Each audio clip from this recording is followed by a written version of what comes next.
US से live हैं doctor कमल खुराना।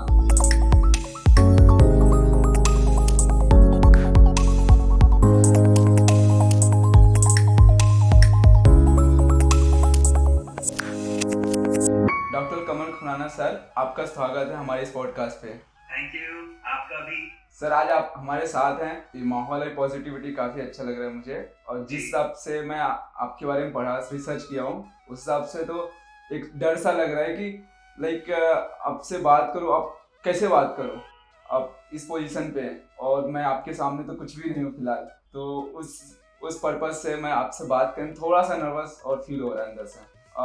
आपने एक बुक लिखा है, व्हेन माइंड स्टॉप्स द, का टाइटल आपने यही क्यों रखा? इस बुक का टाइटल पहले हमने इट्स ओके रखा था और इट्स ओके टाइटल अपने आप में बहुत गहरा था, पर वो इतना गहरा हो गया कि किसी की पकड़ में ही नहीं आया। तो मुझे लगा अब इसको थोड़ा इजी करके टाइटल रखना चाहिए। मतलब वही है, इट्स ओके आपने कहा, अगर किसी भी सिचुएशन को, किसी भी परिस्थिति को आपने इट्स ओके कहा, तो कहते ही आप उस प्रॉब्लम में से बाहर निकल जाते हो। अगर किसी व्यक्ति ने ज़्यादा पढ़ाई की हुई है, अगर किसी की एज ज़्यादा है, अगर कोई ज़्यादा लोगों से मुझसे मुझसे ज़्यादा लोगों से मिल चुका है, तो ये एक फैक्ट है। और अगर मैंने इस पे इट्स ओके कह दिया, इट्स ओके, तो माइंड रुक गया और मैजिक शुरू हो गया। तो अभी आप इसी बात को कहिए, ठीक है कमल भैया, तुम थोड़ा ज़्यादा पढ़ लिए, तुम्हारी उम्र डबल हो गई मुझसे, ठीक है तुम ज़्यादा लोगों से मिल लिए, अब जो भी तुम 20 साल एक्स्ट्रा 25 साल घूमे इस दुनिया में, तो कुछ हज़ार लोग और मिल लिए तुम, मैं भी मिल लूँगा। इट्स ओके, अभी तुम वो काम कर रहे हो जो तुम्हारा काम है। इट्स ओके, मैं अभी ये कर रहा हूँ। तो वहीं के वहीं माइंड रुक जाएगा और मैजिक शुरू हो जाएगा। तो इसीलिए ये टॉपिक को थोड़ा और ईज़ी कर दिया हमने, इट्स ओके को थोड़ा समझा दिया कि when mind stops the magic begins. कैसे माइंड को रोकना है वो उस किताब में लिखा हुआ है। एक टेक्निक तो अभी देख लिया आपने, तो ऐसी और भी टेक्निक्स और भी बातें उसमें लिखी हुई हैं। टॉपिक सुन के कुछ ऐसा फील हो कि स्पिरिचुअलिटी की बातें इसके अंदर हुई है, ऐसा मुझे पर्सनली बिलीव हुआ। तो मैं यही सोच रहा था कि जब सर से मुलाकात होगी, बात होगी, तो मैं इस टॉपिक को जरूर पूछूंगा, स्पिरिचुअलिटी को लेके आपका क्या कहना है? क्या होता है कि जैसे ही हम किसी चीज़ को नाम दे देते हैं, तो वो चीज़ हमसे दूर हो जाती है। उस चीज़ को एक्सपीरियंस करें, कोई भी चीज़ हो उसको एक्सपीरियंस करें जैसी वो है और जैसी तो आई थिंक उसका इम्पैक्ट ज़्यादा होता है। तो जैसे ही हमने स्पिरिचुअलिटी कह दिया, अब हम दूर हो गए, क्योंकि हमारे माइंड में बायसेस आ जाएँगे। क्या यार स्पिरिचुअलिटी, हमारी कोई उम्र है, अभी तो हमारी खेलने-खालने, कूदने की उम्र है, गलतियाँ करने की उम्र है अभी तो, कितने सारे पंगे करने हैं हमने, कि कहाँ स्पिरिचुअलिटी अंकल आप सिखा रहे हो। तो जैसे ही हमने स्पिरिचुअलिटी कह दिया, हम दूर हो गए। जबकि बात हो रही थी एग्ज़िस्टेंस की, तो उस किताब में हमने बात किया एग्ज़िस्टेंस का, कि हम एग्ज़िस्ट कर रहे हैं और एग्ज़िस्ट अगर हम कर रहे हैं, तो हमें किसने बनाया? अब आसान है कह देना कि ऊपर वाले ने बनाया, बट ये सारा का सारा जो भी आपको दिख रहा है, जो भी आपको दिख रहा है, ये प्रोग्राम जो हम कर रहे हैं, आप हमसे बात कर रहे हैं, मैं आपसे बात कर रहा हूँ, इस समय में हम ये बात कर रहे हैं, ये भी सब हो रहा है। कोई नहीं कह सकता, क्लेम ले सकता कि ये मैंने किया या ये उन्होंने किया। ये सब कोइंसाइड कर रहा है, यानी कई सारी चीज़ें एक साथ अभी घट रही हैं। ये कौन चला रहा है इस सारे पूरे प्रोसेस को? तो कुछ लोग गॉड कह देते हैं, कुछ लोग डिवाइन पावर कह देते हैं, कुछ लोग सुप्रीम बीइंग कहते हैं। हिंदी में हम उसे परम आत्मा कह देते हैं, जो खुद से आत्मा यानी खुद से चल रहा है। वो जो भी है या नहीं है, हमारे अंदर भी वही एग्ज़िस्टेंस अभी जवाब दे रही है। आपने सवाल पूछा, मैंने जवाब दिया। आपके अंदर से वही एग्ज़िस्टेंस एक सवाल पूछी, कहाँ से आया ये सवाल? आपने कहा ना मुझे एक ख़्याल आया, वो ख़्याल आया कहाँ से? कौन लेके आया? तो वो एग्ज़िस्टेंस में से निकल कर के आता है। अब जब हम सब छोड़ देते हैं, उस एग्ज़िस्टेंस में से कुछ निकल कर के आया, नेचुरल निकल कर के आया, तो जो हमारा माइंड है, वो रुक जाता है। माइंड रुक जाता है और वो जो नेचर है हमारे अंदर से, है ना? जो खुद से चल रही है, वो अपना सही काम करती चली जाएगी। तो बुक में एक बात और भी लिखी हमने कि हर इंसान सही ही करना चाहता है। कोई भी इंसान गलत नहीं करना चाहता। गलत तो लग जाता है।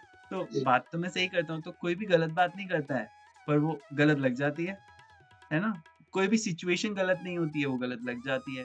ये भी एक बुक के अंदर एक फिलॉसफी एक लिखी है और ये मैंने अपने अनुभव से लिखी है, ये मैंने इतने सारे लोगों की बातें सुन के लिखी है, इतने सारे रिलीजियस स्क्रिप्चर्स को भी सुन के लिखी है, साइंस के कॉन्सेप्ट्स को भी सुन के लिखी है। थ्योरी ऑफ रिलेटिविटी साइंस की आइंस्टाइन की थ्योरी ऑफ रिलेटिविटी है कि E is equal to m into c square, यानी एनर्जी जो है वो मास में बदल जाती है, मास जो है वो एनर्जी में बदल जाता है। फॉर एग्जाम्पल अभी ये एक मास है, एक हम बात कर रहे हैं, ये एक घटना घटी, अब ये एनर्जी दे रही है, जितनी आपको दे रही है उतनी मुझे दे रही है और जितने हमारे ऑडियंस सुनेंगे उनको भी ये एनर्जी मिलेगी, वो भी एक बार को देखेंगे अच्छा ये कोई बात है। तो हम बात कर रहे हैं, ये एक एक्शन हो रहा है, इससे एक एनर्जी क्रिएट होगी, एनर्जी जो क्रिएट होगी उससे भी एक्शन होगा। अब आप जो हमने पॉजिटिव एनर्जी आपने बात की कि पॉजिटिव फील कर रहा हूँ, ये हम दोनों बात करके पॉजिटिव एनर्जी क्रिएट हो रही है। उस पॉजिटिव एनर्जी से कोई और इन्फ्लुएंस हो, पॉजिटिवली इम्पैक्टेड हो हमारे इस चैनल से, हमारी इस बात से, और कोई एक पॉजिटिव काम कर जाए और एक दिन आपको कमेंट में लिखे कि आपने ये डिस्कशन किया था, उसमें वो एक बात मैंने सुनी थी, उससे मैंने फिर फाइनली अगले दिन ये डिसाइड किया और आज मैं सक्सेसफुल हूँ। तो वो भी मास में टर्न हो गया, वो एनर्जी मास में टर्न हो गई। तो E is equal to m into c square, c square यानी कांस्टेंट। तो जो चीज़ कांस्टेंट है, जो परमानेंट चल रही है, जो चेंज ही नहीं हो रही है, उसी को ही तो कुछ लोग गॉड कह रहे थे, कुछ लोग सुप्रीम बीइंग कह रहे थे। आइंस्टाइन उसे कांस्टेंट कह रहे थे कि चलो और कुछ नाम नहीं देते, कांस्टेंट कह देते हैं। तो कांस्टेंट हमेशा एनर्जी को मास में बदलते रहेंगे, मास को एनर्जी में बदलते रहेंगे और ऐसे ही चलता आया है। तो पता नहीं कितने करोड़ों खरबों सालों से ऐसे ही चलता आया है और ऐसे ही चलता है। अभी देखो इस समय जब हम बात कर रहे हैं, तो माइंड आपका रुका कि नहीं रुक गया ना? तो अब माइंड रुक गया और एनर्जी और मास का खेल चल रहा है और ये ऐसे ही चलता रहेगा। माइंड बिना मतलब के सोचता रहता है साहब, कल क्या होगा? Oh my God! ये कैसे होगा? ये तो इतने बड़े हैं, मैं तो कुछ भी नहीं हूँ। मेरे कैमरे में भी मेरे मेरे सिचुएशन में आएँगे ना, मेरी लाइफ के कैमरे में आएँगे, कहेंगे, अरे! ये तो कितने यंग है, काश मैं भी 20 इयर्स होता। Oh my God! काश मैं भी ऐसे कैमरा रिकॉर्ड कर रहा होता। आप मुझे देखेंगे, मैं आपको देखूँगा। ये माइंड जो है, ये मुझे इंफीरियर फ़ील कराएगा। तो सोसाइटी में ना जनरेशन ओवर जनरेशन हमको यही सिखाया गया, ओह! ये देखो ये कितना बड़ा आदमी है, ओह! ये कितना छोटा है, ओह! ये देखो इनने कितना अच्छा काम क्रिएट किया, यू नो सबने कुछ किया, होता चला गया, बात खत्म हुई। क्या कैसा आपने फ़ील किया दैट मैटर्स। कुछ भी करके आपको अच्छा फ़ील हो रहा है ना, वो काम सही है। जो भी काम आप कर रहे हैं और आपको अंदर से अच्छा फ़ील हो रहा है, वो काम सही है। अच्छे का मतलब एक्साइटमेंट नहीं, अच्छे का मतलब आपको लग रहा है कि हाँ, मैंने मैंने अच्छा किया, मैंने अपना अच्छा किया, बस इतना ही बहुत है। इनर सोल इन से आना चाहिए आवाज़। हाँ, ये इनर सोल हाँ, बिल्कुल। अब जैसे आपने इनर सोल बोला, तो वापस आपके क्वेश्चन पे ही कंप्लीट करते हैं। इनर सोल बोला तो क्या स्पिरिचुअलिटी की बात हो गई? नहीं, नहीं, हमारे अंदर की बात, हमारे मन के अंदर जो आत्मा बोलती है, हाँ, हमारे मन के अंदर एक है, कुछ तो है जो मैं उसे डिस्क्राइब नहीं कर पा रहा हूँ। अब लोग इनर सोल बोलते हैं इसलिए मैं भी बोल देता हूँ। बिल्कुल सही, देखो कितना अच्छा आपने कहा। तो हम इसको क्यों बाँधे कि स्पिरिचुअलिटी की बात हो रही है कि नहीं? आपने आत्मा बोला, तो एक्चुअली में संस्कृत वर्ड है आत्म, जो खुद से है। इंग्लिश में उसको ऑटो कहते हैं, है ना? ऑटोनॉमस, ऑटोमैटिक, जो खुद से हो रहा हो। तो जो खुद से है ना? उसका कोई क्रिएशन नहीं है, किसी ने क्रिएट नहीं किया उसको और वो खुद से ही है। इसी को ही वेदों में, शास्त्रों में, उपनिषद में, इवन गीता में भी ये लिखा गया, मैं खुद से हूँ, है ना? तो हर रिलिजन में इसको लिखा गया। तो बट जैसे स्पिरिचुअलिटी बोला, तब हम दूर हो गए। तो मैं थोड़ा-सा हिचकिचाता हूँ, स्पिरिचुअलिटी नहीं बोलना, नहीं तो लोगों को नया मसाला कैसे मिलेगा ना? माइंड को नया मसाला चाहिए कुछ नया काम करने के लिए। एक जब छोटा बच्चा होता है, तो उसके लिए माता-पिता की क्या इम्पोर्टेंट होती है, ये माता-पिता से बेटर कोई नहीं जानता। अगर उस माता-पिता की परवरिश अच्छी नहीं रही, तो उस बच्चे के ऊपर क्या असर पड़ेगा? अ, कोई भी माता-पिता गलत नहीं करना चाहते, जी, पहली बात और कोई इंसान गलत नहीं होता। तो एक बहुत बड़े साइकोलॉजिस्ट हुए हैं आज से 100 साल पहले अल्फ्रेड एडलर के नाम से। तो उन्होंने कहा था कि कोई भी इंसान बुरा नहीं पैदा होता, कोई भी गलत पैदा नहीं होता। अब मैं इसमें एक लाइन और ऐड करूँगा कि बड़ा होकर के भी वो गलत नहीं होता। गलतियाँ होती हैं और गलतियाँ उसको गलतियों को देखने वाले भी लोग ही होते हैं या हमारा माइंड होता है, ऐसे कहूँगा। जी, कुछ चीज़ रह गई, हिंदी में एक बहुत बढ़िया शब्द है एब्सेंस का, कुछ चीज़ रह गई, अवगुण। गुण होता है एक तो क्वालिटी, और कुछ रह जाए, कोई गुण रह जाए, कोई क्वालिटी रह जाए, वो हो गया अवगुण, है जी। ना? तो आम के अंदर एक गुण है, क्या गुण है, उसकी क्या क्वालिटी है बताएँ? मैंगो को सर ये खाने में बस इतना स्वादिष्ट लगता है। तो मैंगो के अंदर एक अलग तरीके की मिठास है, एक गुण है उसकी मिठास। बट मैंगो के अंदर शायद जो नीम में हीलिंग क्वालिटी है, ठीक है? वो हीलिंग क्वालिटी शायद नीम की मैंगो में नहीं है, जी, जी। है ना? अदरक में जो हीलिंग क्वालिटी है, जो आपकी डाइजेशन को अच्छा करेगा, वो मैंगो के अंदर नहीं। जी, अदरक के अंदर मैंगो की मिठास वाला गुण नहीं है। तो दोनों के अंदर अलग-अलग गुण है, पर जो नहीं है, यदि हम उसको देखेंगे तो हमें बुरा ही लगेगा। तो पेरेंट्स की बात पे आते हैं, जो आपने क्वेश्चन पूछा। जी, जी। अब कुछ पेरेंट्स अंदर से उनको बहुत डर लगता है कि काम जल्दी-जल्दी करो और ठीक से ही करो। वो नहीं चाहते कि बच्चे का कोई नुकसान हो, चाहे पढ़ाई में लेकर के हो, चाहे इसकी सेफ्टी को लेकर के हो। और वो उस मोमेंट पे अगर माइंड दिखेगा तो कहेंगे कि अरे! ये पेरेंट्स तो बहुत स्ट्रिक्ट हैं, हुँ, इतना ज़्यादा स्ट्रिक्ट हैं, है ना? कितनी ज़ोर से डाँटते हैं, कितनी ज़ोर से बुरा फ़ील करा देते हैं। पर अगर आप उसी में एक एक गुण को देखेंगे, गुण क्या हमें एब्सेंट क्या गुण दिखा, अवगुण क्या दिखा हमें कि ये प्यार से बात नहीं करते। उनकी बात में प्यार नहीं है ना? जी, उनकी बात में केयर नहीं है ना? अफेक्शन के साथ नहीं कह रहे हैं।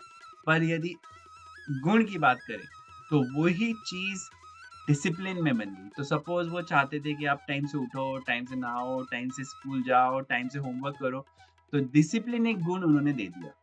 ये आज नहीं दिखेगा, आज तो बहुत बुरा दिखेगा कि अरे परवरिश कितनी बुरी थी। पर ये लॉन्ग टर्म में कहाँ वो गुण क्या काम आएगा, ये किसी को नहीं पता। तो इस पे जी, एक बहुत बढ़िया सा एग्ज़ाम्पल याद दिला दिया मुझे आपने। तो माइकल जैक्सन का नाम सबने सुना होगा, फादर जी, ऑफ डांस बने इस दुनिया में। पर आपको पता है कि उनके फादर उन्हें इतना बुरा फ़ील कराते थे, इतना डाँटते थे, इतना उनको उनको छोड़ते ही नहीं थे कि ये स्टेप तुमने ठीक कैसे नहीं किया। स्टेप इसको रिपीट करो, इस स्टेप को रिपीट करो, मार भी पड़ती थी, गाली भी पड़ती होगी, क्या-क्या कुछ होता होगा। बट वो सारा गुण आज हम देखें कि उनकी परवरिश खराब थी कि एक एज के बाद आकर के उन्हें वो ड्रग्स ओवरडोज़ की वज़ह से सुसाइड करना पड़ा, या हम कहेंगे कि ड्रग्स ओवरडोज़ की वज़ह से उनकी तबीयत खराब हुई और वो मरे। क्या हम ये कहेंगे कि वो परवरिश खराब थी, या हम ये कहेंगे कि परवरिश अच्छी थी? इसको हम डिस्क्राइब नहीं कर पाएँगे। पर हम ये ज़रूर बोलेंगे कि वो जो परफेक्शन डांस के अंदर माइकल जैक्सन के अंदर डाला गया, उससे वो कहाँ तक पहुँचे। तो किस तरीके से हम इसको लें, वो इम्पोर्टेंट है। यहाँ पर मैं ये नहीं कह रहा कि बिल्कुल डाँटना अच्छी बात है, या मारने की तो बात ही ऑब्वियसली गलत होगी।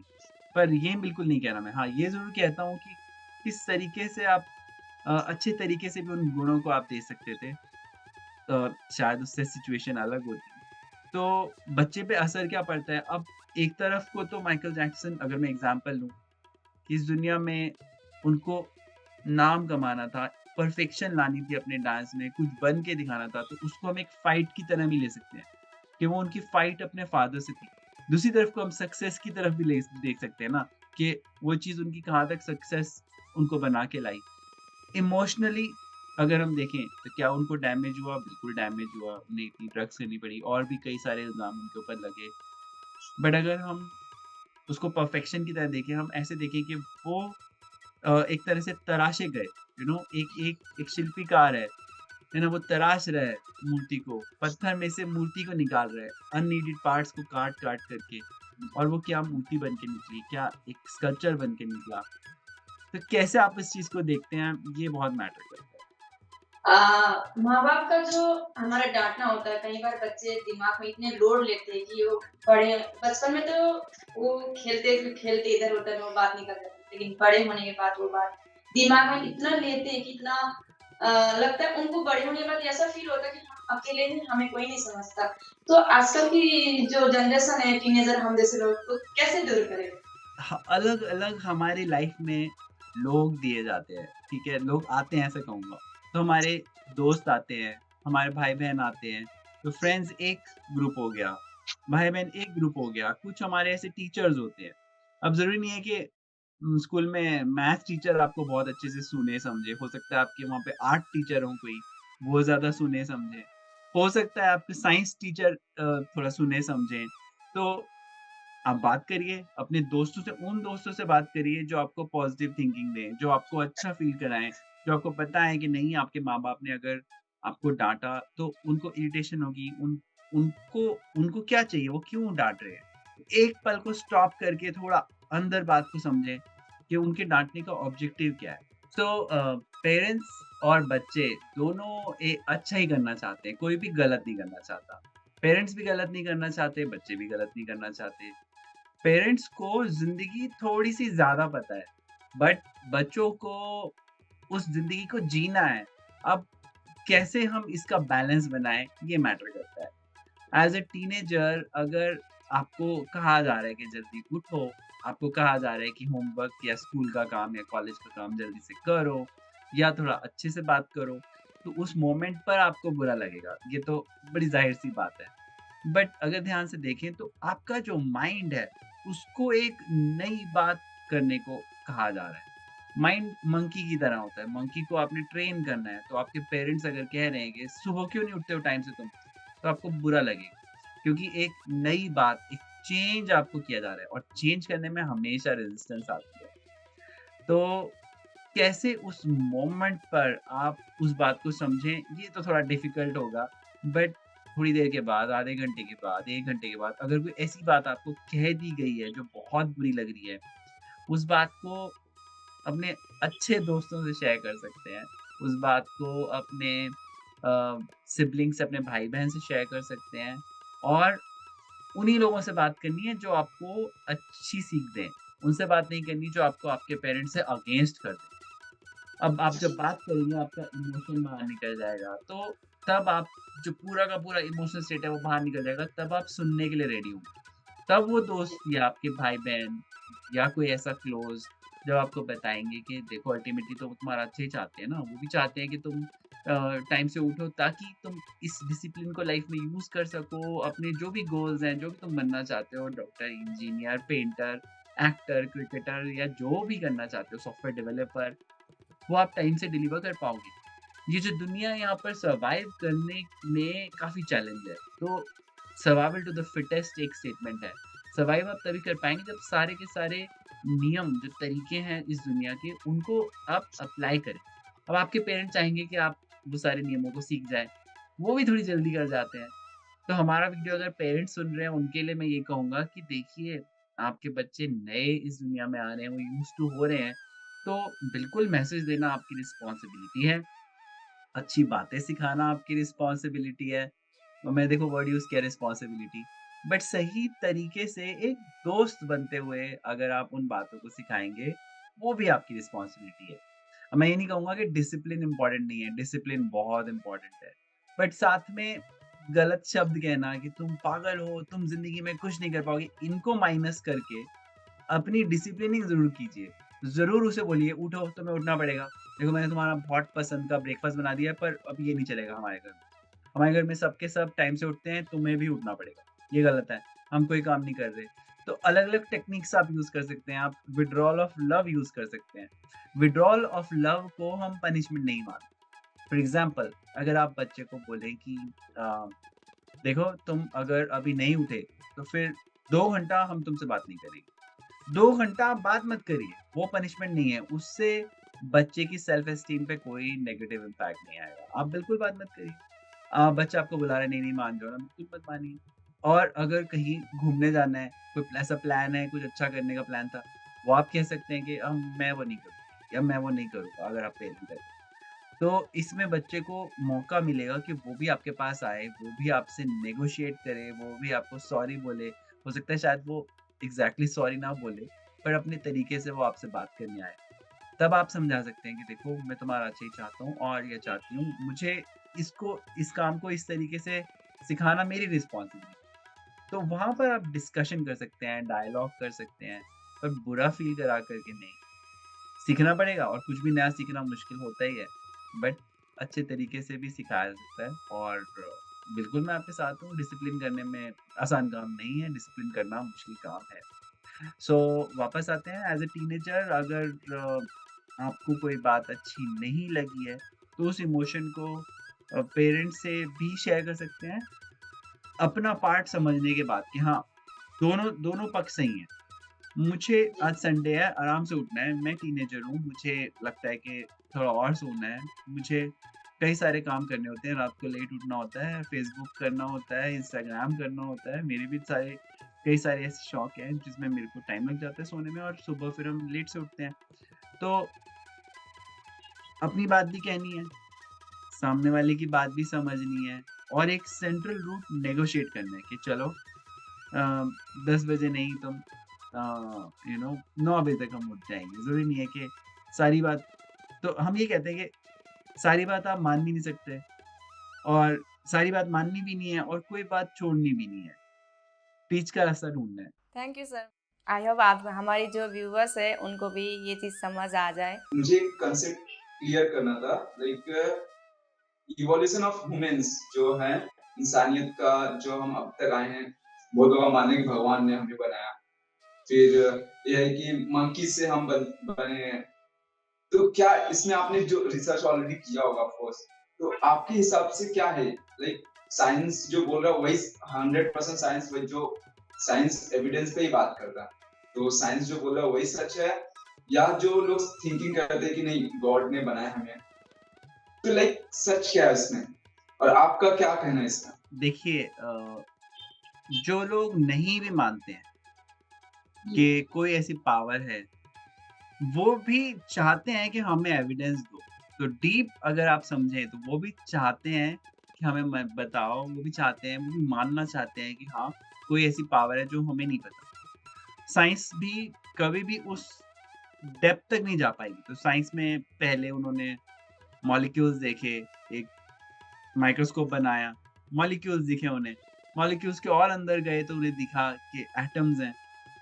एटम्स को भी उन्होंने इमेजिनेशन करके कैलकुलेशंस करे। एटम्स के भी और अंदर गए वो, तो उन्हें पता चला कि सब एटॉमिक पार्टिकल्स भी हैं, एटम के अंदर भी इलेक्ट्रॉन, प्रोटॉन, न्यूट्रॉन हैं। और गए वो तो सब इलेक्ट्रॉन पार्टिकल भी हैं, इलेक्ट्रॉन के अंदर भी कुछ पार्टिकल्स हैं। तो ये ना इधर कभी तक समझ में आ पाएगा इन्हें कि अंत क्या है, उस अंत तक ही कभी पहुँच नहीं पाए।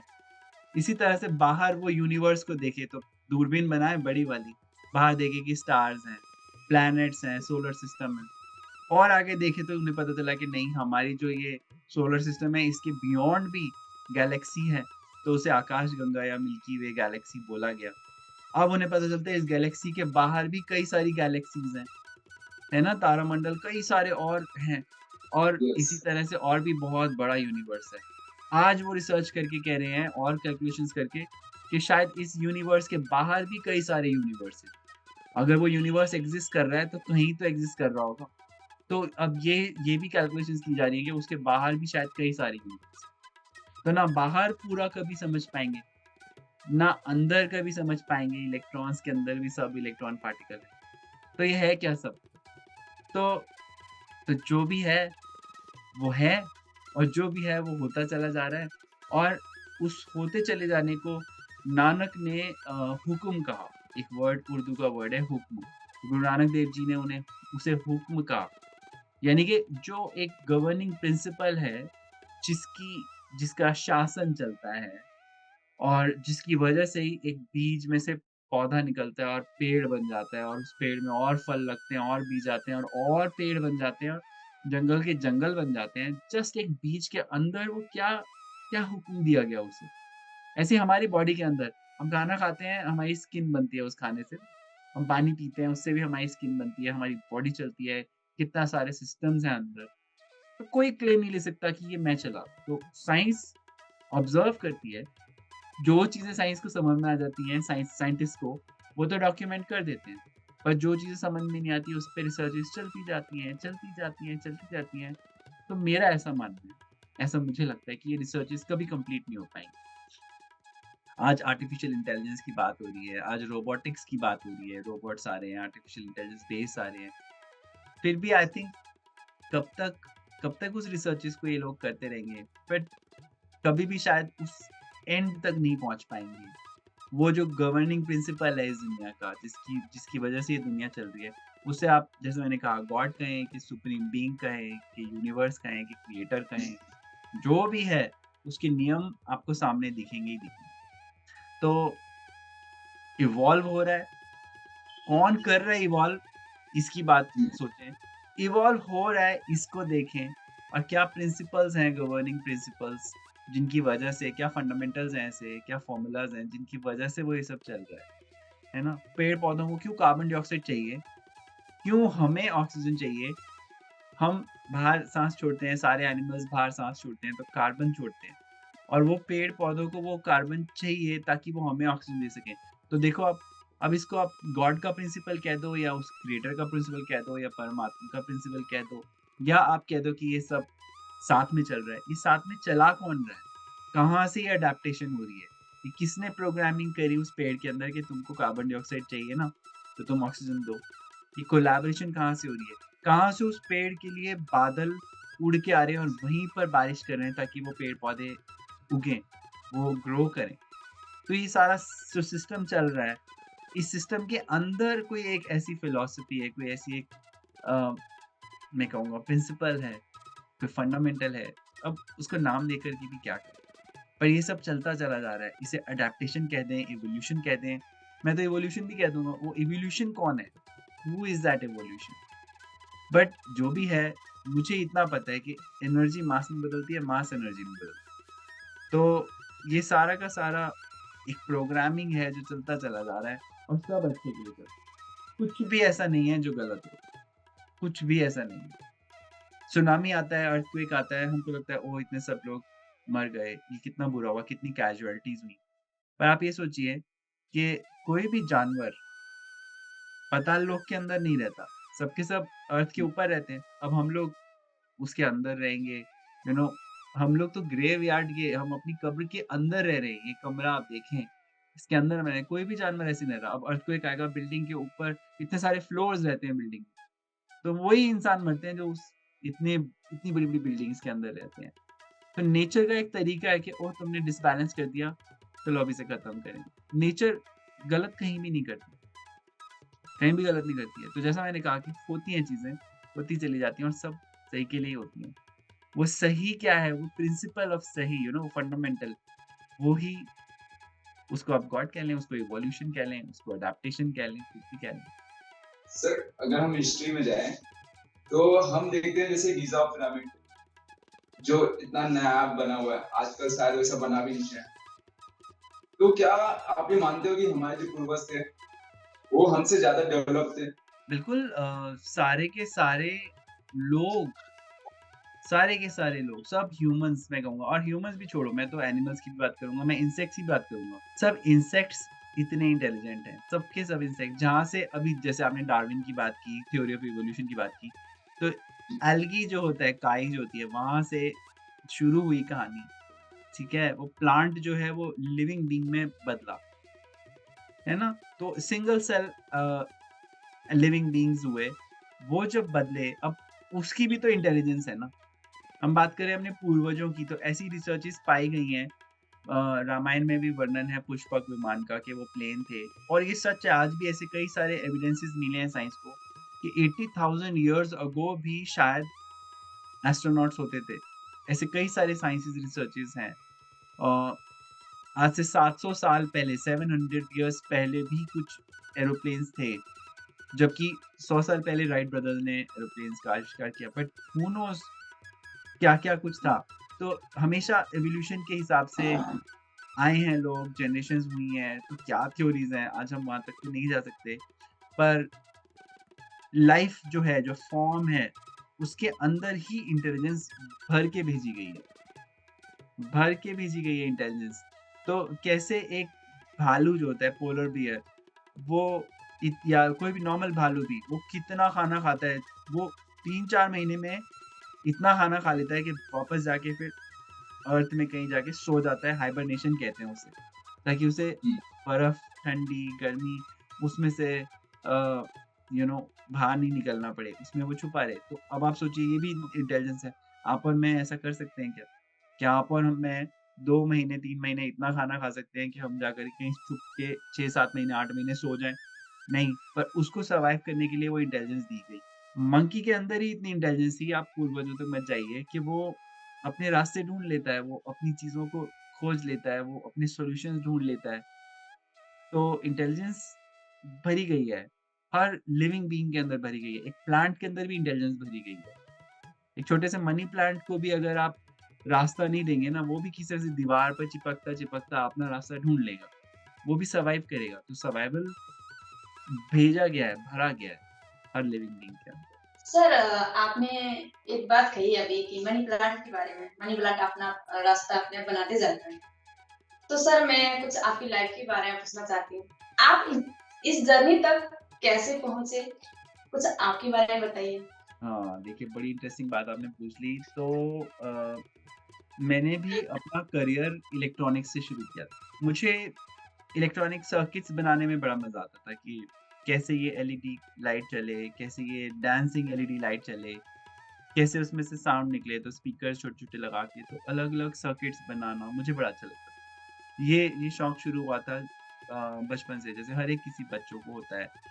पहले टॉय को तोड़ते हैं, फिर देखते हैं कि कैसे इसके अंदर क्या-क्या चीज़ें हैं, क्या-क्या पुर्जे हैं, ये चल कैसे रहा है, इसमें से आवाज़ कैसे निकल रही है, कैसे मूव कर रहा है।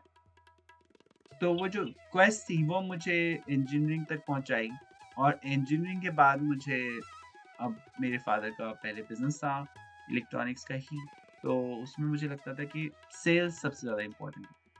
तो कैसे किसी चीज़ को बेचा जाए। अब उसके लिए मार्केटिंग पढ़ी तो एमबीए इन मार्केटिंग करी। अब फाइनली क्या हुआ कि मुझे ये लगा कि हम अपनी आइटम्स कोई भी मैन्युफैक्चर की हमने, उसको हम बेच रहे हैं। पहले तो हम बना रहे हैं अच्छी से अच्छी क्वालिटी के आइटम, फिर हम उसे बेच रहे हैं। मुझे उतना मज़ा नहीं आया कि हम प्रोडक्ट्स बनाते हैं, बेचते हैं। एमबीए में मैंने सीखा कि ये लोग मार्केटिंग के लिए ऑब्वियसली इन्हें मार्केटिंग करनी होती है, अलग-अलग प्रोडक्ट्स बेचते हैं। तो मुझे लगा कि क्यों नहीं एक यूनिक प्रोडक्ट क्रिएट किया जाए? क्यों ना हैप्पीनेस को सेल किया जाए? लोग बाकी सब चीज़ें खरीदते हैं, हैप्पीनेस क्यों नहीं खरीद सकते? और जी। इसका ओरिजिन हुआ कि लोग हैप्पी क्यों नहीं रहते? तो जब मैं छोटा भी था तो मुझे लगता था मेरे आस-पास जितने भी लोग हैं, मुझे ज़्यादा लोग हैप्पी नहीं दिखते थे। बहुत कम लोग हैप्पी हैप्पी लोग होते हैं, पर बड़े कम लोग होते हैं। तो चलो जिनको हैप्पी होना सीखना है उनको सिखाया जाए। तो वहाँ से ये आइडिया शुरू हुआ कि लोगों की लाइफ में प्रॉब्लम क्या थी? क्या प्रॉब्लम के कारण रहते हैं? क्यों क्यों कुछ लोग हैप्पी नहीं हो पाते? क्यों कुछ लोग कंटेंटमेंट यानी एक्सेप्टेंस, कंटेंटमेंट ये चीज़ें क्यों नहीं लोग सीख पाते? तो क्या अड़चन आ जाती है? क्या उनकी लाइफ में डिफ़िकल्टी आती है? उसके लिए फिर मैंने साइकोलॉजी पढ़ा। साइकोलॉजी प्रॉपर्ली पढ़ा मैंने, मास्टर्स किया, पीएचडी किया और सबसे पहले छोटे बच्चों को स्कूल में चिल्ड्रन को, टीनेजर्स को काउंसल करना शुरू किया। वहाँ से मेरी जर्नी शुरू हुई और मुझे बड़ा मज़ा आया क्योंकि छोटे बच्चे और टीनेजर्स एक तरह स्पॉन्ज की तरह रहते हैं। उनको जो बताएँगे वो समझ जाते हैं, प्यार से। ऐसा नहीं है कि आप उन्हें बोलेंगे कि ये हैबिट छोड़ दो तो वो छोड़ देंगे, नहीं। उनकी सुनिए, उनकी बात को समझिए, उनके चैलेंजेस को समझिए, उनके साथ हो जाइए। फिर आप उनको एक लॉजिक दीजिए, साइंटिफिक लॉजिक दीजिए कि ए के बाद बी आता है, बी के बाद सी आता है, सी के बाद देखो डी आ जाता है।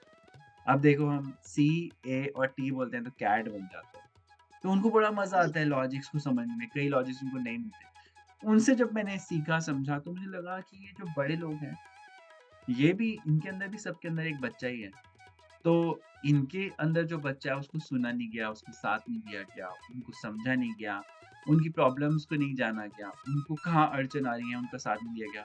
वहाँ से मेरी जर्नी शुरू हुई। प्रॉपर्ली प्रोफेशनली फिर मैंने उस रिलेशनशिप्स पे लोगों को काउंसल करना शुरू किया। मुझे लगा कि इसमें लोग आना चाहेंगे क्योंकि ये चीज़ उनके बड़े पर्सनल है। अब मैं बोलूँ कि बुरी आदतें छोड़ो, तो वो कौन छोड़ना चाहता है? उसके लिए बहुत कम लोग जो बहुत बड़ी प्रॉब्लम में आते हैं, वो आते हैं कि अब तो हमें बहुत प्रॉब्लम हुई, हमें छुटानी है। बट रिलेशनशिप्स में तो सभी फँस जाते हैं। सभी हाँ रिलेशनशिप्स में जी। चाहते हैं कि अच्छा एक रिलेशनशिप क्रिएट हो मेरे पार्टनर के साथ। और वो रिलेशनशिप जब खराब होता है तब बहुत इम्पैक्ट करता है इमोशनल लेवल पे। बाकी बुरी बिल्कुल सर। आदतें इमोशनल लेवल पे इम्पैक्ट नहीं करती है ना, पर रिलेशनशिप्स करती हैं। तो तो उनको काउंसल करना शुरू किया, उनकी रिलेशनशिप्स पे, मैरिजेस पे, हर चीज़ पे। आज मैं उस दौर पे हूँ जहाँ पर मुझे लगता है कि उससे भी एक स्टेप और आगे चलते हैं। तो अब जब उन्हें बॉडी लेवल पर प्रॉब्लम आती है, तो बॉडी लेवल पर अगर लाइफ़स्टाइल डिसऑर्डर में कोई दिक्कत आती है, जैसे कि कोई भी लाइफ़स्टाइल की वज़ह से, जैसे कि ब्लड प्रेशर, हार्ट अटैक्स, इसी तरह से sleep problems, headaches, back aches, uh, ये जो दिक्कतें हैं, तो डॉक्टर्स अपनी ट्रीटमेंट करते हैं, वो ट्रीटमेंट बहुत इम्पोर्टेंट है, मेडिकल ट्रीटमेंट बहुत इम्पोर्टेंट है, उसके बिना तो कुछ भी नहीं होता।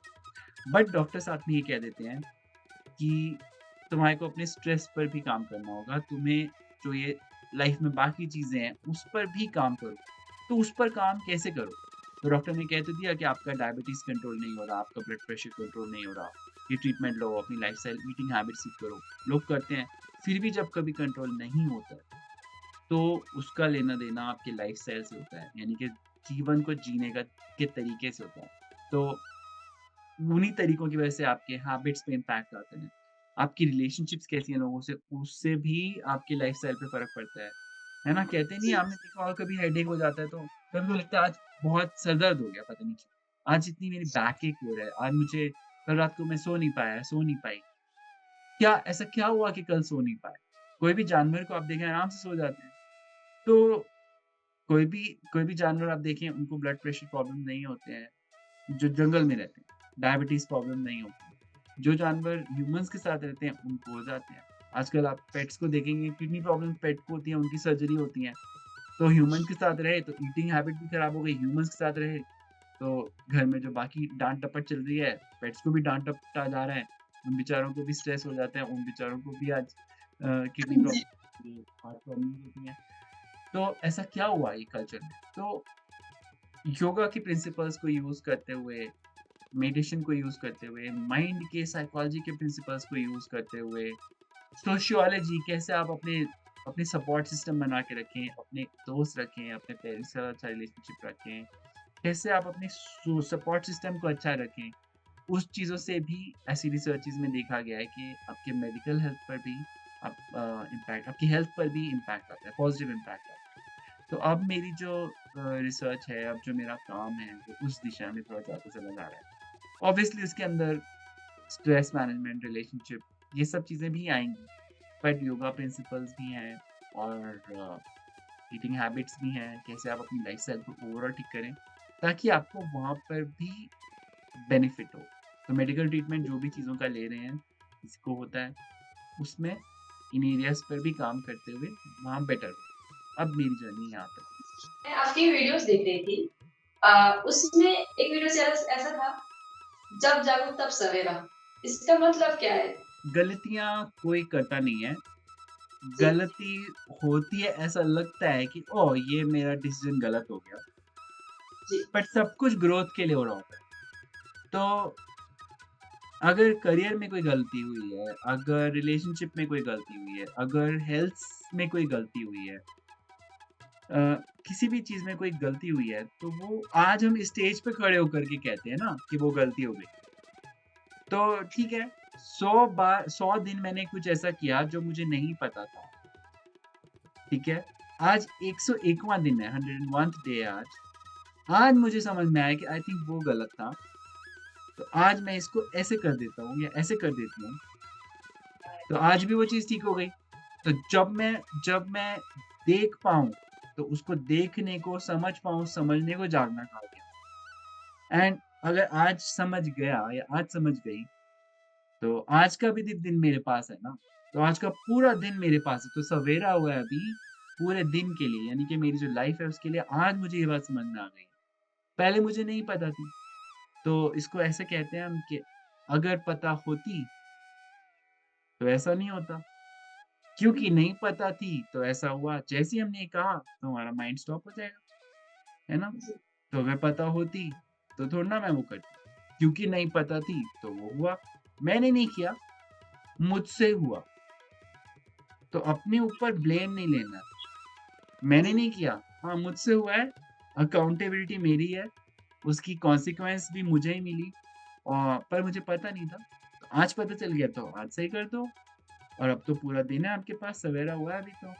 पूरा आज जो दिन है, आज का दिन आपकी लाइफ का पहला दिन है, आपको पता है? आपकी जो बैलेंस लाइफ है, उसका आज पहला दिन है, हाँ या ना? सपोज़ आपने 50 इयर्स और जीना है, 60 इयर्स और जीना है, 70 इयर्स और जीना है।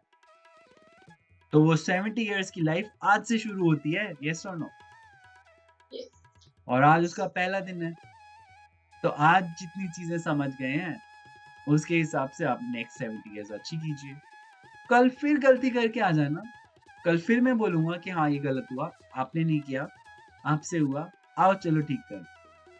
तो 1000 बार भी अगर कुछ चीज़ गलत हुई, 1000 बार पता नहीं था ना कि वो गलत हो रहा है। पता होता तो क्यों करते? सर राइट डिसीजन कैसे लें लाइफ में?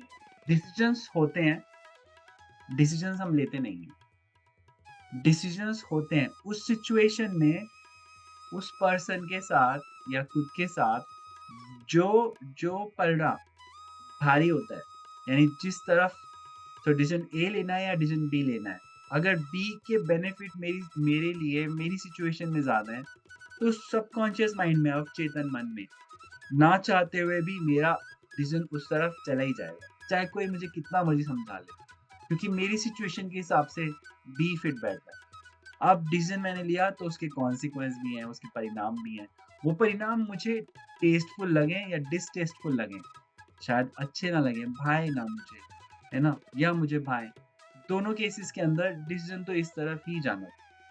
तो कितना मर्ज़ी इंटेलेक्चुअली आप अ, कॉस्ट एंड बेनिफिट एनालिसिस कर लें, यानी किस चीज़ की क्या कॉस्ट है, ये मुझे इसकी कॉस्ट पड़ेगी इस डिसीजन की, ये मेरे फ़ायदे होंगे, कितना मर्ज़ी कर लें, या आप आँखें बंद करें और अंदर से जो आवाज़ आएगी वो पूरे कैलकुलेशन कर चुकी होगी, तब भी वो डिसीजन उस तरफ ही जाएगा। हाँ, इसमें एक बहुत इम्पोर्टेंट बात है कि कोशिश करें कि इमोशंस को एक्सपीरियंस करने का एक टाइम दें डिसीजन से पहले। हाँ, मुझे बहुत गुस्सा आ रहा है अभी, मेरा मन कर रहा है इसका सर फोड़ दूँ, मेरा मन कर रहा है ये कर दूँ। पर ऑब्वियसली ये सोचा है अगर, और उस सिचुएशन में आप इमोशंस के साथ ट्रिगर हो गए, तो शायद ऐसा कर भी जाएँ, उसके कॉस्ट होंगे। तो आप सीखेंगे। कुछ कॉस्ट बहुत गहरे हो जाते हैं, बहुत बड़े-बड़े कॉस्ट हो जाते हैं कुछ लोगों के, वो तब सीखते हैं। तो बेटर ये है कि आप इमोशंस को समझें, इमोशंस को देखें, थोड़ा टाइम दें कि हाँ, अभी मुझे गुस्सा आ रहा है, हाँ, मुझे अभी फ्रस्ट्रेशन हो रहा है, हाँ, ये डिसीज़न मुझे एकदम अभी नहीं लेना चाहिए। तो कोशिश करें, इसकी प्रैक्टिस बनाएँ कि डिसीज़न को थोड़ा-सा डिले करें, थोड़ा-सा, अगर इमोशन है तो। और अगर कोई अच्छा काम है, सपोज़ किसी की हेल्प करनी है, उससे आपको कोई कॉस्ट पे नहीं हो रही है, उससे आप कोई इमोशनल या आपके फैमिली को कोई बहुत गहरा नुकसान नहीं हो रहा है, तो हेल्प करने का डिसीज़न उस मोमेंट पे राइट है। तो राइट काम करना का डिसीज़न जल्दी लें। कोई रॉन्ग काम आपको करना है, आपको अंदर से आवाज़ आ रही है, ठीक नहीं है, डिसीज़न आई थिंक मेरे फ़ेवर में नहीं जा रहा है, उसको डिले करें। इस तरह से आप राइट डिसीज़न ले पाएँगे। 2-3 अपने जो बहुत क्लोज़ लोग हैं, जो अनबायस्ड होकर के बिना अ, बायस हुए आपकी बात को समझते हैं और सही गाइडेंस देते हैं, उनसे पूछें। उस डिसीज़न से जुड़े हुए जो लोग ऑलरेडी एक्सपीरियंस कर चुके हैं, कुछ ऐसे लोग हैं जिनको अनुभव है उस डिसीज़न का, उनसे इन्फॉर्मेशन लें, तो इन्फॉर्मेशन कलेक्ट करें। थोड़ा पायलट टेस्टिंग करके देखें, कोई डिसीज़न है थोड़ा-सा एक्सपेरिमेंट करके देखें और अंदर की आवाज़ को सुनें और फिर जो है वो होने दें। मैं तो यही कहता हूँ। आज तो हर हमारे क्वेश्चंस, हमारे माइंड में जितने भी क्वेश्चंस है, जितने भी डाउट्स है, हम चाहते थे कि सबके सवाल का जवाब निकाल ले आपसे, पर ये पॉसिबल नहीं हो पा रहा है क्योंकि ये पॉडकास्ट में ये सब पॉसिबल ही नहीं है। तो हम ये पॉडकास्ट आज ही यहीं पे खत्म करते हैं, और ये पॉडकास्ट खत्म नहीं हुआ, हम सेकंड पार्ट में लाना चाहेंगे आपके साथ। आपका टाइम बहुत वैल्यूबल है और अगर आप देख पाओगे तो बहुत अच्छा लगेगा मुझे।